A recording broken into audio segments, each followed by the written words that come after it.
YouTube. I'm going a bit video mental today. I don't know, just in a funny mood, I suppose. You'll not have seen one of these before. This is a firebird. Well, an approximation of a firebird. Made by the greatest guitar builder in the universe. No, made by me. I even put my name on the head. Like, hey. Yeah, I built this about 5 years ago, something like that. And it's butcher's block kitchen worktop, which means it weighs a ton, but it sounds pretty good. The neck is a left-handed Hondo 2, which is before, you might know I'm pure into, I went through a stage of being right into Hondos. This was the first Hondo I ever had, it was just the neck. It's a nice neck. My main problem with this was I put a fucking Bigsby on it, my pal gave me it, and I thought, oh, put a Bigsby on it, and I so much wish I hadn't, it really did. They're shit, I hate them. But I've never had a spring for it, so I kind of tried to make one, and I didn't, and I bent, actually, so it was about 5 years ago, and I had it playing. I had like, a piece of metal wedged in there so it didn't move, and I had humbuckers in it. I made a bit of an arse of routing it though, at the time, so you could actually see down the edges of the humbuckers, and it just always really annoyed me because it looked shit.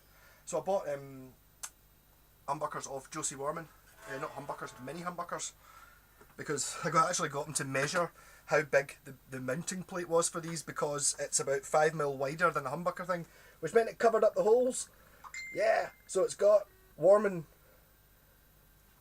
mini humbuckers in it, one volume control, and a rhythm treble switch.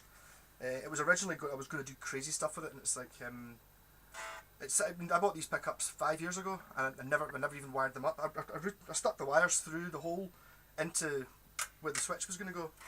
It was going to be a rotary switch. Actually, it was going to be like a 6-position rotary switch with 6 different pickup combinations and then a single volume. Didn't quite work out that way, so I've just gone for volume and thing. I might put a tone in just because I think it looks quite strange only having one.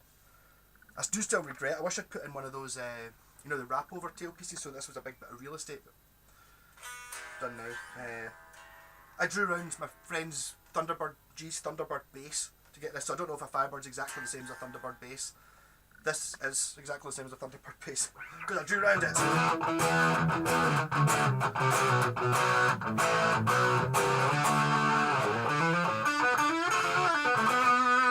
Neck back up now.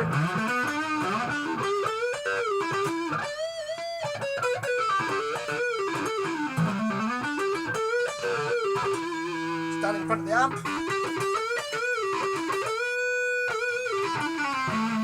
They've definitely got sound.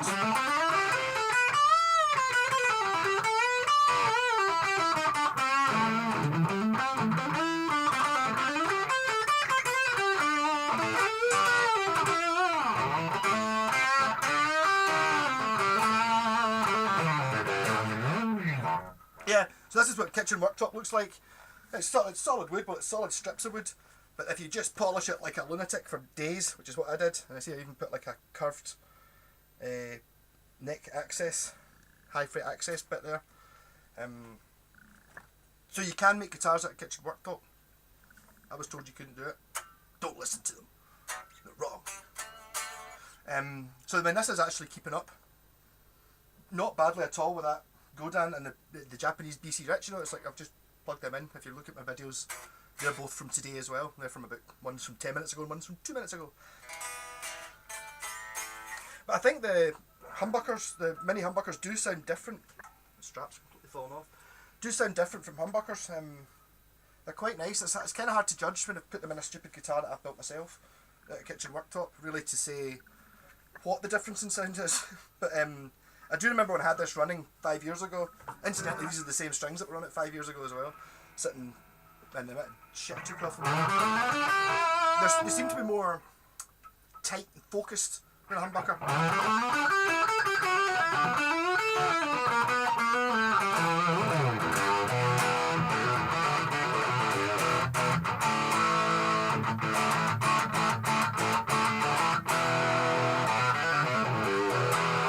really don't know what to do with this guitar. I suppose what I used to do was, before I really started buying guitars to fix them up, I used to just build the ones that I couldn't afford.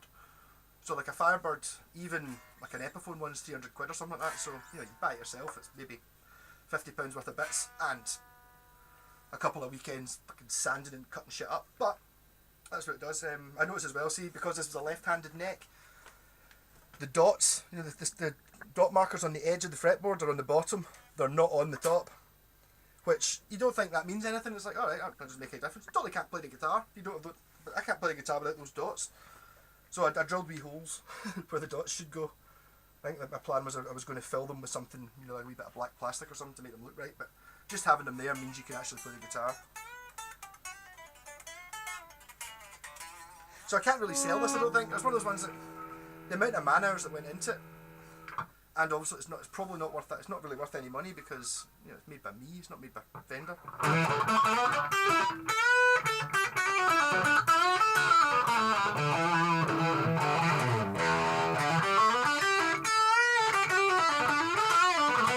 If you're ever thinking of making a guitar yourself, just do it.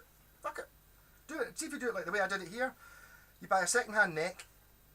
No, I bought new pickups, but you just use any whatever pickups you can get. You know, just buy them off eBay. Take, you know, get an old shit Strat or something like that, or something you really don't like the look of. You know, for 20, 30, 40, 50 quid. That gets you all the parts. Get the body to one side, cut out anything, and then just chip away at it. And then the way I always looked at it was, all the parts that I used to build this guitar are still here. So if it doesn't work out, I don't like it, and it's, you know, I made a total arse of it, I've not broken any of the parts, so I've still got. I can sell the machine heads or use them for something else. I can sell the pickups, use them for something else, bridge, everything, the neck. It's only really this piece of worktop is the only sort of disposable piece that you can't get back. So many people seem to put, you know, the first project is, oh, I bought myself a, you know, £100 Affinity Strat, and then I put DiMarzios and Seymour Duncans and locking tuners, and you're just like, what's the fucking point in that? You better building it from scratch.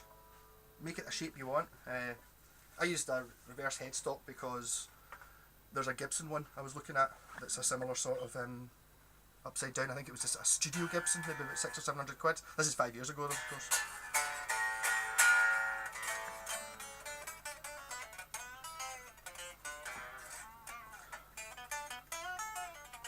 The thing is that, see, although it looks totally mental when you put it on, it does feel a bit strange, but whoever it was designed the Firebird, I'm assuming that this is like a Firebird here. It's not insanely, it's quite well positioned. The neck's just, I don't know, it's where this bit here is, just seems to fit really well. It sits in a really nice place. Maybe a wee bit more like an acoustic. It's quite, oh, it's not any thicker than a guitar, but it seems thicker.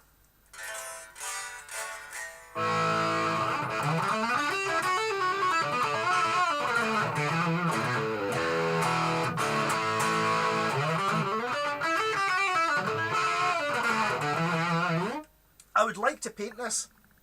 See if I painted this yellow or something. It looked fucking stunning, but it took me so long to polish it, to get the, you know, to sand it down, to get it looking like that. I can't do that. I also quite like the idea of it's a sort of, it's like a demonstration of what you can do with not buying, you know.